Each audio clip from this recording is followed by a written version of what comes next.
I think you can get an idea of how Dr. Basha operates.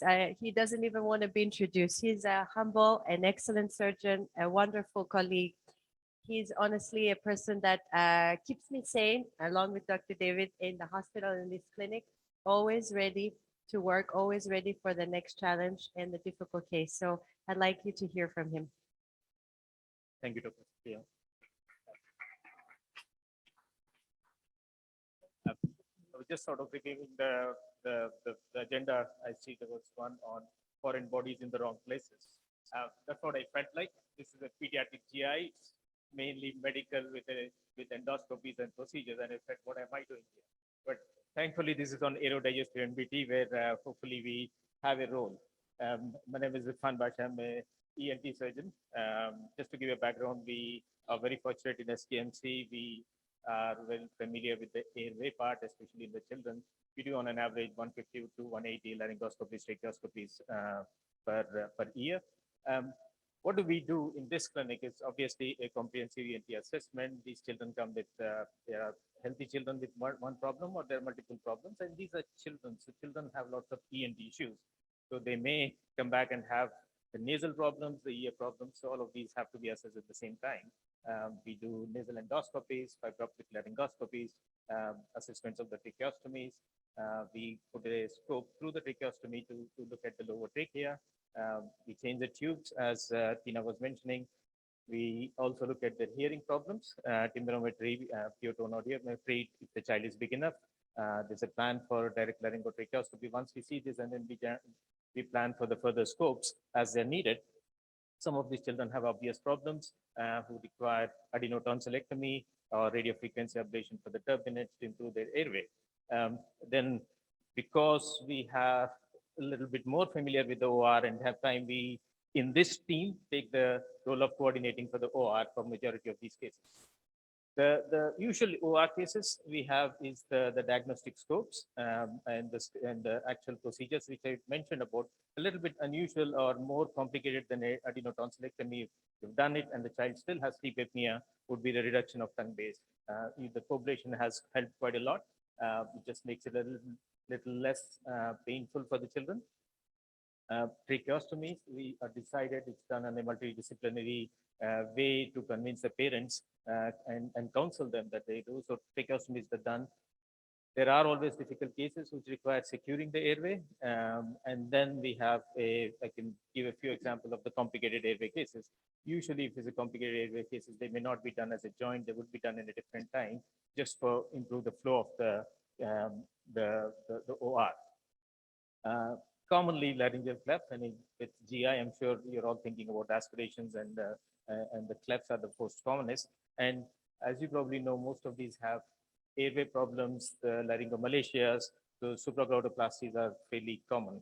I just put this picture just to remind, I put the laser working here. The first one on the left would be what a normal larynx would like, and then here you can see that various degrees of Laryngomalacia.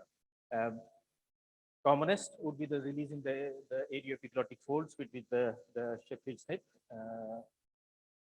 Yeah, you can just see the release of this, and it just sort of opens up the epiglottis. Sometimes we need to do a little bit more, and which would be Epiglottopexy or subglotoplasty. It's a little difficult probably to understand, but a lot of lasering of the excessive redundant tissue. And the next one would probably, yeah, the Epiglottopexy is probably better. You're taking off some mucosa here, making the jaw and suture this off to the tongue base, which helps to open the larynx. The more children struggle, the more they tend to aspirate. So this is just a quick picture of, we actually found that aspiration on removing of the endotracheal tube and goes down. So you can see the little bit of trauma of the endotracheal cuff tube, and then you still have the acid going down into the larynx. A laryngeal cleft, this is a grade 1 cleft. It's as deep as to the level of the vocal cords. If I hope, can we play this video, please? Just click on it or just take it down. So this is a grade 2 cleft. So I have put in the videos to say how far we went on repairing it. No, it's not working. Sorry, this is the little risk of sending slides earlier. Okay, can we try again on this? If it, can you pointer go on the main picture? If you can see your mouse on it. Can you see your mouse at all on it? Can you see the mouse at all on the slide? It's not showing on this. Okay, that's fine. I think we'll try some other. Can this video work? Yeah, okay. So tracheoesophageal fistula, this was already repaired, but just shows the various abnormal anatomies. You can see the little dot here. That's where the actual fistula was. And most of the times we have one abnormality, we would expect to find other abnormalities. The lower down, as you see, usually have a little flap and a little different takeoff of the bronchi. Most of this may not really contribute a lot, but it's just to reflect. Again, that video, please. So posterior tracheomalacia, these children come with cough and difficulty breathing. So as you can go, this is a direct bronchoscopy. There is no endotracheal tube. So we do this as a shared airway procedure. So you see the front wall of the trachea, the anterior wall, and this is the posterior wall. The weakness will be in the posterior wall.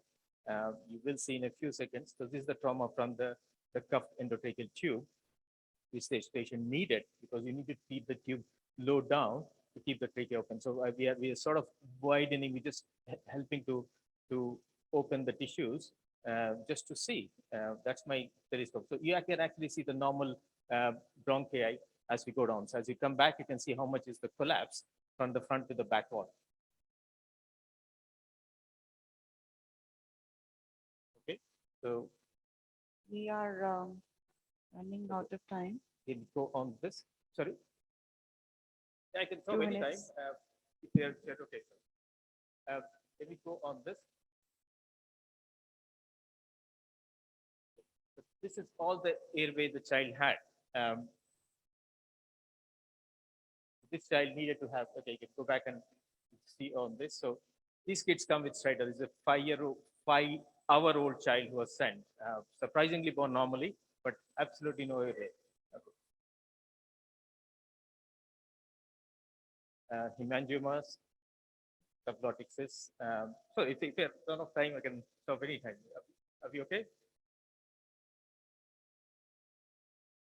2 minutes, 2 because minutes. it looks quite interesting. Okay, subglottic cysts, these are the ones which come with stridor. And here, if you go on this part, so how the airway suddenly looks once we actually open it up.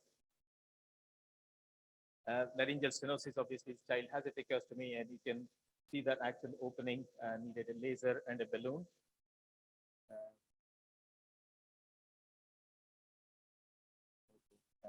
And not spend time, but just show you, this was a child with a blocked trachea because of a double aortic arch. So you would calculate which one is the more feeder one, which is a less feeder one, divide the arch.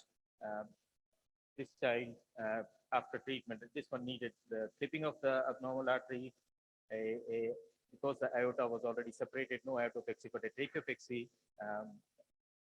Because we have the case number 2, similar scenarios, we cannot extubate because something's collapsed. So this one actually had an abnormal vessel and the trachea and these cartilages was broken. So, and you can see the abnormal vessel which was blocking up here. So this needed a end-to-end, so a resection of the tracheal segment and end-to-end anastomosis, and that was the post-op. So I'll not spend time on the videos. I'll just show a couple of cases and then probably stop. This is the third one, which was referred actually from Dubai. So this one actually had a very, very long segment of very, very floppy trachea. And this was very long to be thinking about a section and end-to-end anastomosis. This is needed a slight tracheoplasty. So you actually cut it off and double barrel this on each other. So this is a child at 2 years of age. So that would be the end result. Right. So I will stop here because I think it gets a little bit out of the GI remit, but these are the common sort of scenarios that in the difficult cases we get through. Thank you very much.